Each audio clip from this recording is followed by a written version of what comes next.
What's up guys, and welcome back to my channel. If you are new, welcome. Today we have a very fun, interactive, but also very deep video. It's my first time like really sitting down and exposing my love life. But it's all with good purpose. So today we're doing a couples Q&A with my boyfriend and significant other, Henry Martelaire. Hello everybody. Introduce yourself, tell the people who you are, what you do. My name is Henry Martelaire Jr., 23 years old.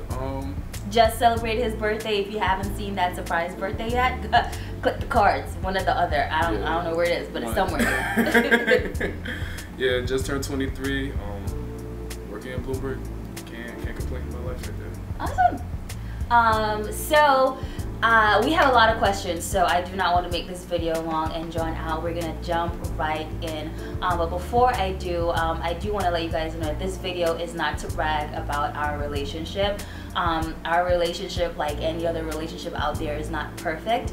But we do believe that with God at the center of our relationship, we have found some tools and wisdom and knowledge that I think helped us in our friendship phase, courting phase, now relationship phase, that we wanted to share with you guys as well. So yeah, so that's what this video is really for, to provide that type of, I wouldn't even say advice, but what would you call it? Perspective, I think. Perspective.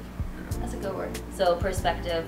So we're gonna jump right on in. I posted on my Instagram a couples Q&A a week ago, and we got some really great questions from amazing people. A lot of questions combined, I think around 40. So some of them are repetitive, which makes sense because we do have some hot button topics that everybody wants to know about. So if it is repetitive, we're only going to address it once and like spend a pretty good amount of time on it. First question is from Ali.Ika. Alika? Alika? I think it might be Alika. Alika. So Alika asked, was there confirmation, or did things, why did I say confirmation like that? Right, I mean. Was there confirmation, or did things just align? People overthink it at times. Was there confirmation? Confirmation. I mean, there sure was, I believe, in the regards of when, you know, our friendship started kindling. I felt like, you know, people in our lives close to us started giving us the hints at it and let us know. It's like, yeah, like we know, we've seen this, they've seen it already, they knew it already. So for us, I believe the way we connected confirmed their words. Right. You know, we met. Should I start with that story? No, because that's one of the questions. We won't wait on that. We won't wait on that one. We won't wait on that one. But in terms of our relationship, I think both actually remain true, right? Did things just align and did things, you know, get confirmed? Yeah, both happened. With us, our friendship was pretty seamless. I feel like we were still getting to know each other, especially due to certain circumstances that we'll talk about later. Mm-hmm. But things were smooth. Like when I'm talking about chemistry, suitability. To be honest, I was in AP Chem in high school, so that does make sense why there would be chemistry. I know you're not talking. I know you're not talking. Listen, corny, no corny. I gotta call you out on it. But yeah, it was chemistry, suitability, things aligned, and I think also the mindset. Yeah. Granted, we are in two complete different places when we compare ourselves from last year, but right now I think even then we were growing together before we even knew it, and you know that was insane. Kind of took the words out of my mouth. I'm guessing the person that asked this kind of understand some basis of there being a emotional confirmation, spiritual confirmation. For me, I've had one other very serious relationship before Henry, and when I think of confirmation, I do think of it from the spiritual standpoint, because obviously we're both Christians. We believe in Jesus Christ, and there was definitely confirmation for you. And the thing is, at the time, which you'll understand why when we get into talking more about how we met and things like that.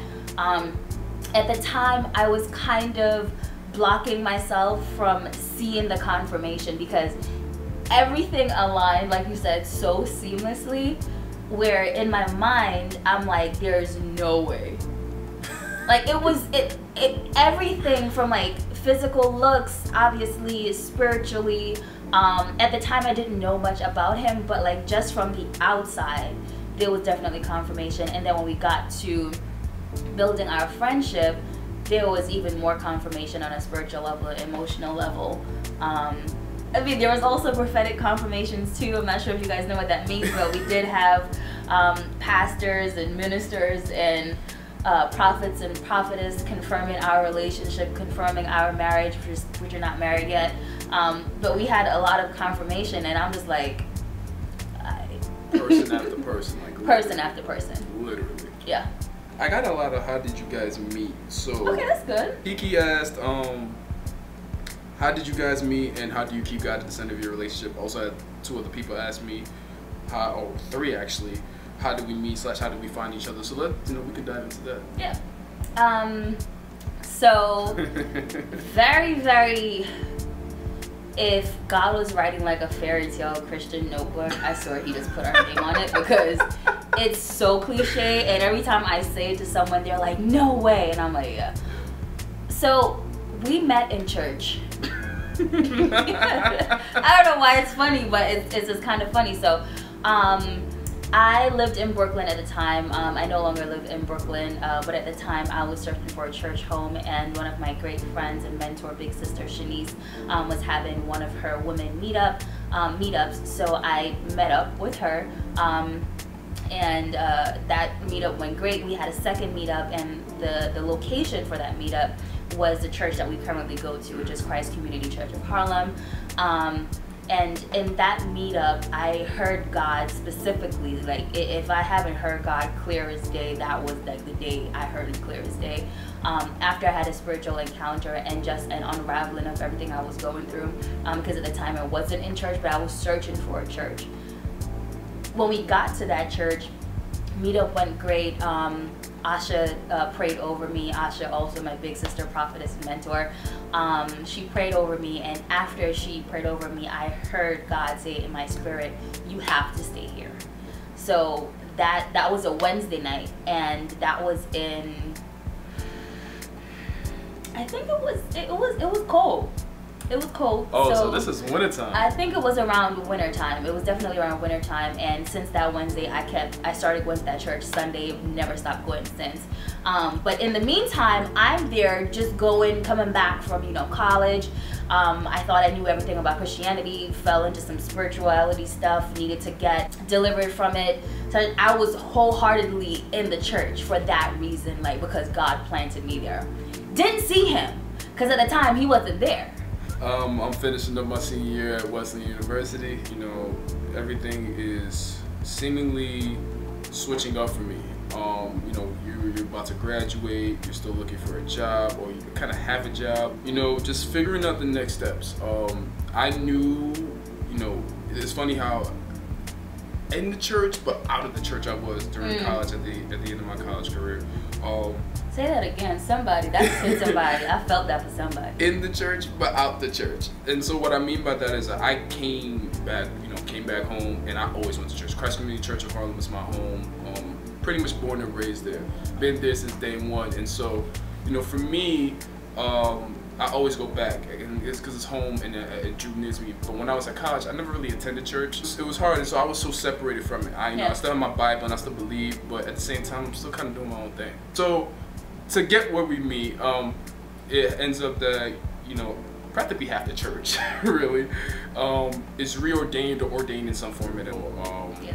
I come down because my parents are getting reordained and rededicated as deacon and deaconess in the church, and I see a lot of new faces, and I'm talking to Minister Jacques, really good friend, great mentor, great brother to have, and this is the fun part. This is the fun part, and I'm talking to him, and yo, I see a bunch of new people, and who is who, and we start talking about sports and what I do, Wait, can I say this part though? Yes, you can. But this one particular day, ordination, and it's so prophetic when you think about it, because an ordination service is when God has already ordained or given you a gift, an office for you to walk in. An ordination service is the physical acknowledgement of that spiritual gift that's already been, given to you.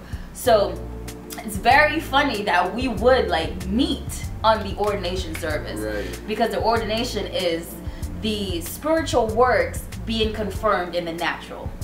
And just to add to that, actually, the funny thing is that we've actually met each other before that, but we never really noticed it until after this day. Like it's almost like our eyes were blinded. And I think there's a scripture in the Bible, I don't know, but I think I've heard someone say before that like sometimes like God will blind your eyes to something that's right in front of you that He has for you, because if He had given it to you at that time, you would have messed it up. Right. Which I totally would have. I would have wrecked it. Oh, I would have wrecked it up.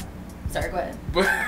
But it was just we saw each other and we met before, and we've actually interacted before and didn't really recognize it. It was the night, man. I remember what suit I was wearing. I remember what suit you were wearing too. Well, because you looked great. What suit I was wearing? It was the great one.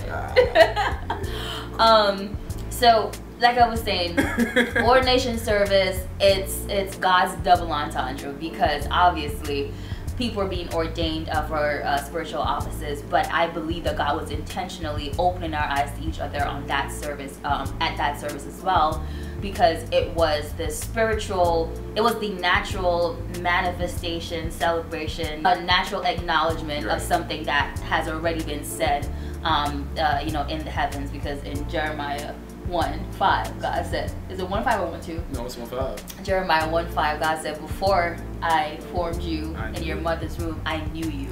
So everything that's happening now, God already predestined, already foreknew it was already going to happen. So He's behind me. I've kind of noticed Henry at the slightest of my eyes before. And I'm a very obviously bold, extroverted person. So I'm literally sitting like this, right? And gotta do it. Henry's talking to Jacques, and what'd you say to Jacques? So I'm like, I play lacrosse. Mm-hmm. And I literally do this. You play lacrosse? You're right. I was taking you for a football player. Turns back around. I was like, conversation started. Let's go. You play lacrosse? I would have taken you for a football player.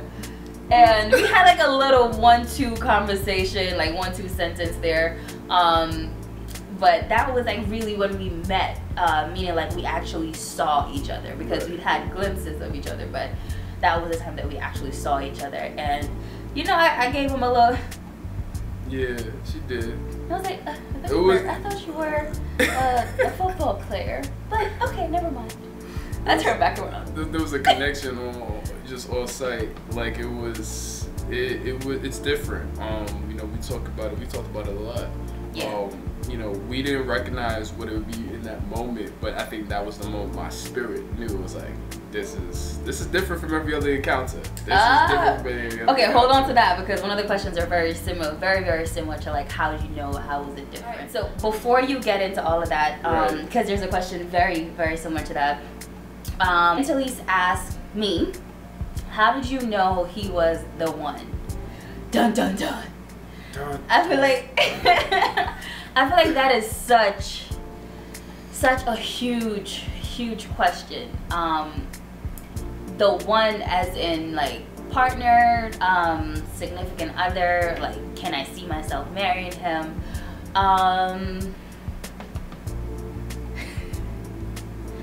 This is gonna sound so cheesy again, because I don't want to come off like it's just sounding perfect. It's just so like a match made in heaven. But I kind of knew from that day. I honestly did. There was something about your spirit, and I think my spirit, that kind of was like, you see me? I see you. I see you looking at me. I see you looking at me. He's looking at me. Looking at you. I really would be like, that's what my spirit did at that time, because I saw him, but let me differentiate. It was not a lust.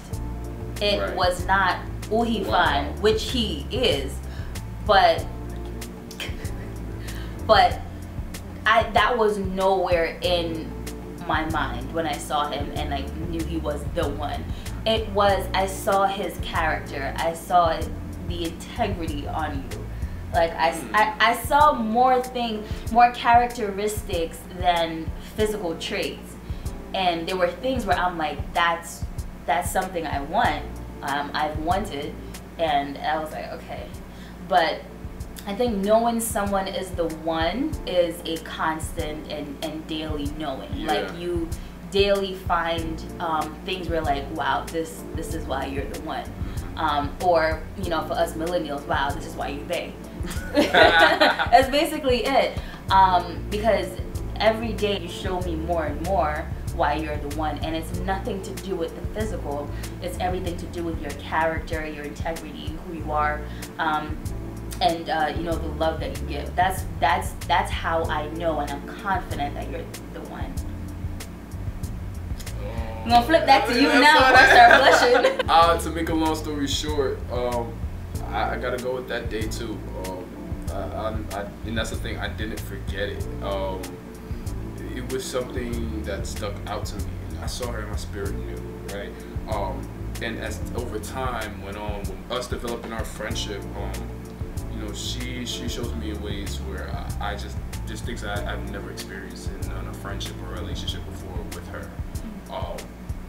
You know it's real, and this is something that recently happened. You know it's real when I have like a friend of mine's like, yo, she went the extra mile for your birthday. Like the fact that she would do all of this, bro, like you better not mess up.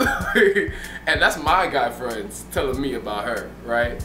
But I also had a feeling, you know, during our friendship, and I knew it would take off into another level when I knew that I told them. I was like, this is it. This is it, boys. You said that from jump, though. So we weren't even dating. Right. So just to provide, I don't know, I feel like there's something on this. Just to provide some trajectory of our relationship now. We were very, very intentional about our future together. Right.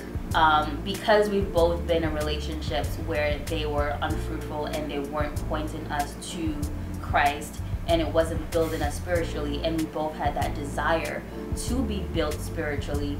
We wanted to be intentional with the next thing, which was our relationship. So before we ever got into a actual courting, dating relationship, we intentionally were friends. We use this analogy from one of my favorite preachers and intellectual scholars of the word, Dr. Matthew Stevenson. While we were still just friends, I would share sermons with him. There was this particular sermon that stuck out to me, and to this day I would recommend it to everyone. I'll link it down below for you guys to go check out. But it was a part of a series called Rated R. This particular sermon was about relationship and like how to build a relationship, and he broke it down into very into layman's terms. He used the analogy of a house. When you have a house, you start with the porch, and then from the porch you go into the hallway. From the hallway you go into the living room. From the living room you go into the bathroom. From the bathroom you go into the kitchen. From the kitchen you go into the bedroom. I think you got that right. Yeah, you gotta wash up before you remember that. And all of those, though they're very physical and they make sense on a you know, a natural standpoint, he attributed spiritual connotation. Yes. So he attributed spiritual connotation to all of those stages. So all of those stages represent different stages in your relationship. And when I say in your relationship, that doesn't mean just the part where you are actually boyfriend and girlfriend. I mean the entirety of your relationship. So I watched that sermon a few times, shared it with him, and I'm like, yo, this is fire. I said that because I hate when he says fire. Right, you sound like you've been hanging around with my brother. No. So he, so I shared it with him, and I was so excited because I'm like, wow, he literally gave us the blueprint. Right. Because all the different parts of the house have different intentional meaning. So the porch is where you're feeling out each other on the porch. You know, you're casual. You can watch the video. It's amazing. Like, it's great. So we use that as a guideline for our relationship. So when we started, we were intentionally friends. We were intentionally friends for 6 months, right? Yeah, about 5 or 6 actually. Yeah, so about 5 to 6 months. And during that time, we did all of the deep work that was necessary to prepare us for a relationship as, you know, more than just friends. But we were very intentional about, you know, being friends first, and, you know, going out on dates for intentional reasons, not just dating to date, but dating with a purpose, because we did have those confirmations. We wanted to make sure that we're doing it right, because we already know that it's kind of already set in stone, but there's still work to do before you get up to that. I do want to get back to the second part of Kiki's question, and she said, how do we keep God in the middle of it? And we kind of touched on it, you kind of touched on it a little bit. We spend a lot of time doing Bible study together, just, you know, going to our own church's Bible study, you know, prayer meetings together, we sit next to each other, we kind of bounce back off each other during those moments. That was one of the most attractive things to me. We would bring a lot of intellectual rhetoric to it. We would bring a lot of diverse, and we back scripture with scripture. I think that's the big thing too. We really try to be scholars of the word. We kind of, in a way, it's almost like, you know, we went to a Bible study and we were in like seminary.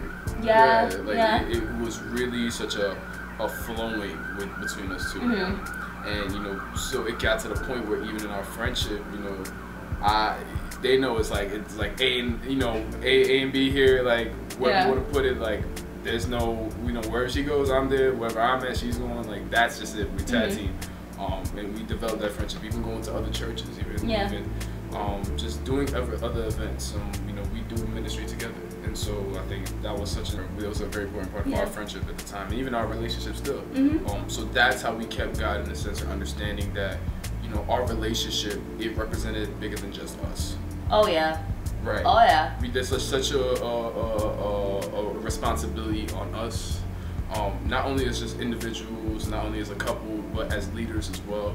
There's a responsibility, you know, woe be unto them that lead my sheep astray. I always think about that. And so the heightened responsibility of being an example, doing things right. You know, we're not perfect by any means, but at the same time, do we have a heart after God? Right. And that's the ultimate thing between us. You know, we set that standard from Jump Street, and it's grown ever since. Yeah. So I think so if you were looking for like takeaways of how to keep God at the center of your relationship, we prayed together. Right before we did this video, we prayed together. And praying together is very important, because I know when we first started, you had to be built up in prayer. I don't need to put you out there. Oh, no, I'm full disclosure, and I'm gonna, you know, give her props, you know, where it's due. All glory to be to God, but you know, I'm always grateful for people who push you into purpose, right? And I think we're gonna talk about that a little bit later. But with me, my prayer life is something that I was struggling with. You know, prayer is something that you're taught. You're on your knees, and it's this like mass reverence to God, which at times it is, but you know, at the same time, you need to understand the relationship building that it is. You wouldn't build a relationship with somebody and it seems fearful and sort of hierarchical. It is, you know, it is. Like, God is above, right? We respect him as such, but also just the ability to talk to him, and to talk to him in confidence.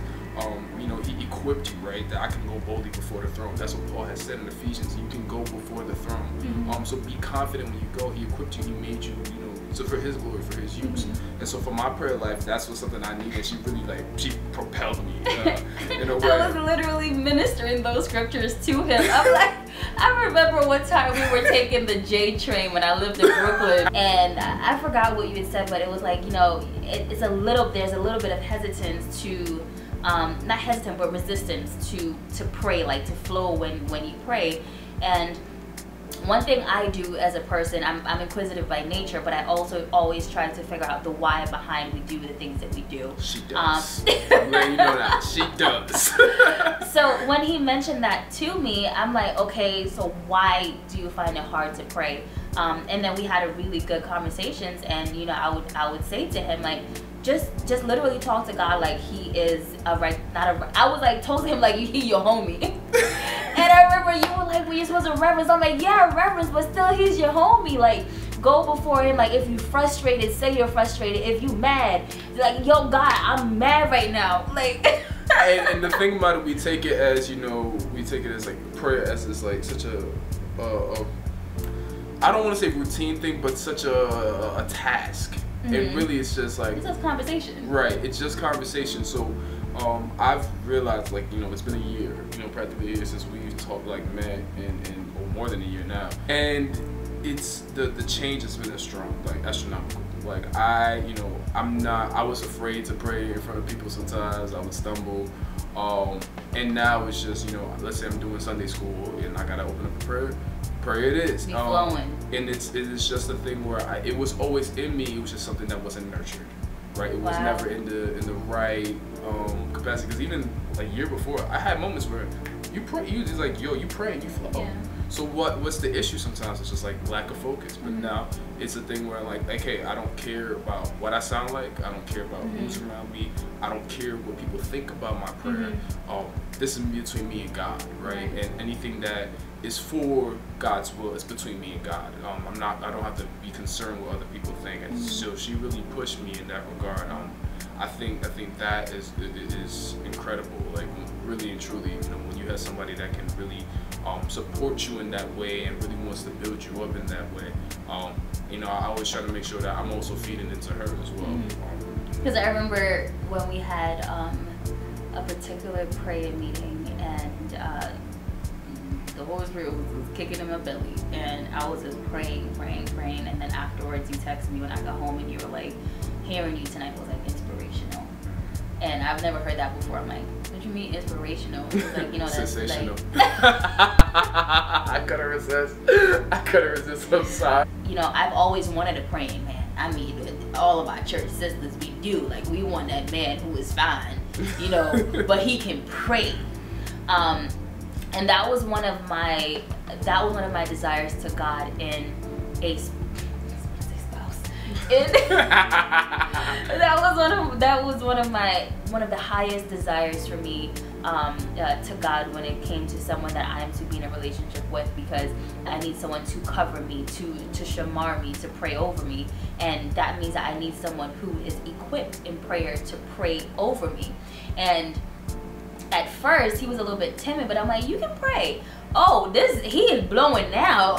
He is praying and prophesying now. That was one of the moments that I also knew that I love you, because we're in the car and I forgot what I was going through. I was going through something. I'm always going through something. I'm emotional. But I was going through something, and without me saying a word to him, he put his hand on my shoulder and he started praying for me. And in that moment, I was like, wow. Oh my God. Oh my God. Oh my God. Wow. I'm sorry, my voice is too on point with it. Wow. Oh my God. No, but seriously, like, we're saying it as a joke, but seriously, I honestly was like, wow, okay, he can pray.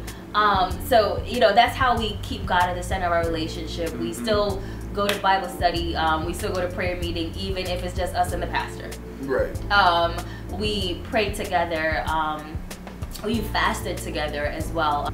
We do ministry together, which is not something that we intentionally wanted to do. I didn't intentionally want it to do.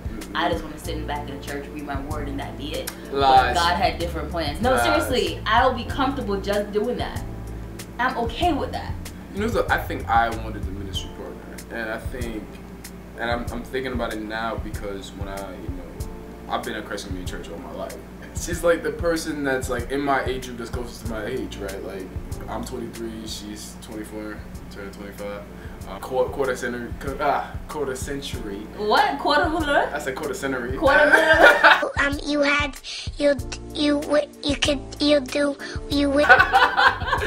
Quarter century. Quarter winaway. Quarter winaway. Wabbit.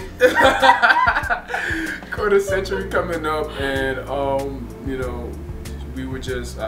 For me, I knew coming in that this is something that would happen. You know, young adult ministry would happen. And so, you know, it's our job to sort of nurture them. And I knew I needed a partner because, man, I'm also a person that has a lot of responsibilities. And so does she, but she balances things out and she helps a lot. I wouldn't be able to do ministry without her. And I wouldn't be able to do ministry at all without him. So and it's becoming clearer and clearer every day because the way we mesh, and like you said before, we're not just in a relationship for ourselves, but it's a kingdom relationship because there is so much purpose behind us coming together. The way that we are, you know, our desire for God, our desire for people, it really does nurture our ministry, but the foundation is, you know, our relationship. So how we keep God at the center of our relationship, I know this is going on for a while. We pray together, we fast together, we worship together, we study the scriptures together, we share sermons with each other, but I do think we pray for each other as well, and we just place it all before God because there is no way, because you can easily mess up something that is so good if you don't put God in it, because if it's something that God's meant for you, he has the blueprint, as Mike Todd says. He has the manual, which is the creator's mind on paper. Right. He has the manual of how to operate this thing that he has given you as a gift. I don't know how to do it. I have to go to God. Like when it comes on to your emotions and making sure that I can be there for you the best way that I can, understanding, you know, who you are as a person, when to support you, how to support you, how much to give, how much not to give. God knows you because Jeremiah 1:5, he did all of that already. He already knows you. So if I want to know you the best, I have to go to the source of who made you, which is God. So that's why prayer is so essential, you know, to keep God in your relationship. And go to church together. I mean, it's kind of obvious, but I guess. Okay, so same person asked, y'all are so cute together. Thank you. What's your point of view on celibacy in your relationship? Just because I'm that type of person, I want to define celibacy. So celibacy is the state of abstaining from marriage and sexual relations. And it's so interesting that they say marriage relations. Right. Not just sexual relations, but marriage relations as well. As if they know this under the covenant. Yeah. So for us, you know, we acknowledge that marriage is something that we're working towards and we're striving for. Yes, ma'am. In the future, and with that being said, the marriage covenant includes sex, right? And we understand that, but outside of it, that is considered fornication. And so, you know, from our point of view, don't approach that. For us, like, it's important to keep it holy, right? And to honor the marriage covenant, right? If that's something that we're not under, then we can't, you know, get involved and participate in those things. And we you know, honestly believe that, you know, if you give God your relationship, right, before you get married, right, I believe God will honor it. And so a lot of people, honor is the key word. It's really and truly, you know, really and truly important to understand that, because a lot of people think you need sex to get intimate and to know somebody. But we've discovered that intimacy, you know, exists in a bunch of forms, and it doesn't have to involve sex at all. People think that sex is the way to sort of figure out if that person is the one, but you're putting physical and emotional ties into things. Spiritually, it's a soul tie. And the thing about it is that sex, a lot of people don't understand it. Sex is like a... You need some water? Just a little bit. Just a little bit? I can tell. Hey, you heard me? No, I can tell when your mouth is getting dry. This is how in tune we are with each other. Like, I can, there's a certain click that you do with your tongue. Then I can tell, yeah, he's thirsty. Sex is a form of worship. And a lot of people do not understand that, right? When, I know where you're going.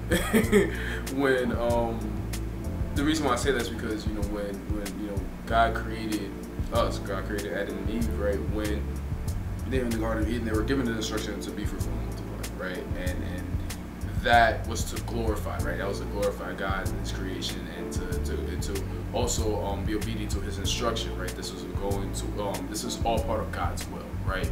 And so as we think about it, right? When we think about sex is supposed to be done within the marriage covenant. The means of sex is to do something that's supposed to glorify God, reproduce, right? Something being birthed from you. And so when we consider those things, sex can be a form of idol worship if done outside the marriage covenant. And in really reality, when you think about sin in general as well, not to go off tangent, but when you think about sin as well, anytime you do things that are against the principles of God, it becomes idol worship, because you are feeding, you were saying that my desires are more important than the principles of God. And so with us, you know, we understand that, hey, we are not married, we are not under the marriage covenant, therefore we cannot do those things, and there are greater ramifications for those things. You can spoil something something that's good before it's time, and that's you true. Don't want to do that. To go back a little bit and to answer that question, this is a question that we got a lot about our views on celibacy and also intimacy, as you guys will see later. But obviously we believe in celibacy. These are celibacy rings that we dedicated to God between among our pastors. It's a symbol, of course. This doesn't, the minute you put this on doesn't mean that everything down here is shut down. It doesn't at all. And I think that's one of the very real things about celibacy and being celibate is you acknowledge that yes, those desires are there, especially when you're in a relationship with someone that is attractive. The desires are there. The temptation is there. I say that as a way to have people understand that just because you're a Christian and you know you've recommitted to God and say that you are celibate, that does not mean that the temptation is not there. That does not mean that you won't have those desires. It does not mean that once in a while you won't get a little hot. It happens. Say that. It happens. In those moments that it happens, our view on celibacy is you have to know why you're doing it. Right. Because you know that those temptations are going to come, those temptations have come, what was important for us is knowing and understanding why we're doing this. So the reason why we are commanded to abstain from sex before marriage is everything that Henry says. Because it's out of the covenant that God established with Adam and Eve. It was not until God blessed Adam with Eve, he said, this is good. Then he says, go and be fruitful and multiply. Right. He already established with them that this is good. Me putting you guys together is good. Under this covenant, now you can go ahead and be fruitful and multiply. For us to magnify and glorify God with our bodies, it has to be under the sanction of it is good. Yes. And the reason I mentioned that honor is the key word is because celibacy is something that God honors when it's done with the intent and purity of heart. Because you can be celibate and you not pure. Ooh, right, what is your heart posture? Because what the heart posture, because I'm gonna keep it frank, purity culture got a lot of us messed up. That, you know, just wearing a ring and wearing white means that you're good. But like, you can be celibate, you can be, you know, pure, but your heart and your mind are still very filthy. Right. So celibacy is the act for us of understanding why we're abstaining from sex. The glory that it brings to God when we abstain from sex, how we grow together exponentially when you abstain from sex, and also it is, like you said, a dying to the flesh and a practicing of self-control. Right. And because I've been in a relationship before where I have had sex, I've seen the impact that sex has on relationships. When those endorphins and dopamine is released, it does bond two people together, and when you're that close, you start to put certain things under the rug that you normally wouldn't before. You start to excuse certain things that you wouldn't before, because you've had that level of intimacy, which is the lowest level of intimacy, physical intimacy. So that's, you know, in a nutshell, well, that's not a nutshell, that's a whole nut tree. But that is why, you know, that's our view on celibacy. We are celibate because we want to put God in our relationship. It's very it connects to the last question of how do you keep God at the center of your relationship, and celibacy is a part of that, where we are crucifying our flesh and crucifying our bodies, so that, you know, God can be glorified, you know, in us and through us when we do come together in marriage, because we want to honor God that way. Right. And you know, we're not saying sex is bad out here. Sex is great. God invented sex, not right. Trey Songz. How did you know I was gonna say it? And then, oh my gosh, she stole my line. She stole my line. I was going to say it. I had a whole vision for you to do a whole cutout for this, and you stole my line. You stole my line. I was literally about to say, you know, God invented sex, not Trey Songz. She goes and says it. Okay. No, but seriously, sex is a great thing, but it's amazing in the confines of marriage. What it was meant for, and that's under, you know, marriage, the covenant of marriage. Hope that answers your question. So Akeem Harris, hey bro. He asked, what were the red flags, if there were any? Whew. I don't really think there were any red flags. We knew what we were getting into. You know, and I say this because we were honest about everything with each other, and that's one thing I appreciate about our relationship. You know, honesty has been, you know, so important for us to build our relationship. So, you know, I remember telling you when, you know, when we both had, you know, split ways from our relationships, and, you know, we were finally like both single, and, you know, we're talking, and as friends, as over time we're building up this relationship, as our friendship, you know, I remember saying, we're both gonna unearth some things. Yeah. Right? And so I was willing to do that because I knew the person that she could be and the person that she was going to be.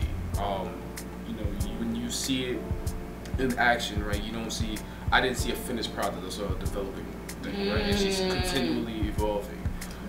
And I wasn't looking for somebody who was finished because, hey, I'm unfinished myself, right? Like, I feel like a lot of people look for developed things, like you gotta have this, you gotta have that. You know, Pastor Mike Todd, there was one sermon where he had, and I loved it, rip up your list.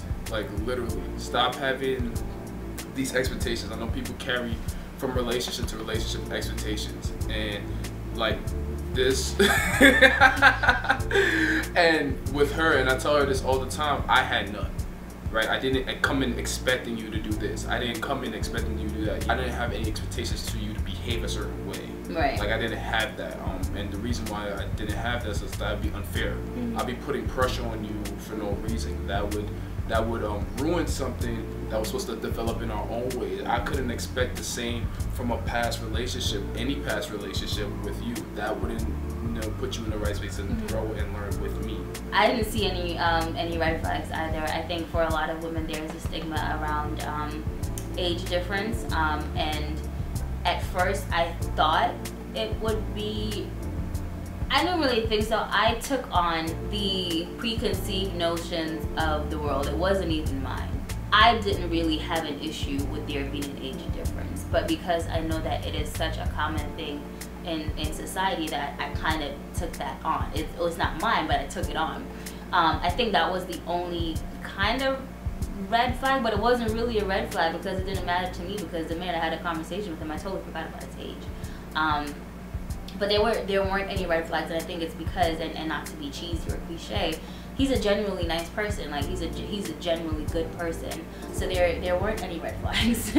Even to now, there aren't any red flags. There's nothing that where I'm like, I saw you on the phone with who? Who was you on the phone with? You was doing what? With who? For real? Is that how you feel? Asking all them questions. Asking all them questions. Why you asking all them questions? Making statements. But yeah, there were really no red flags at all.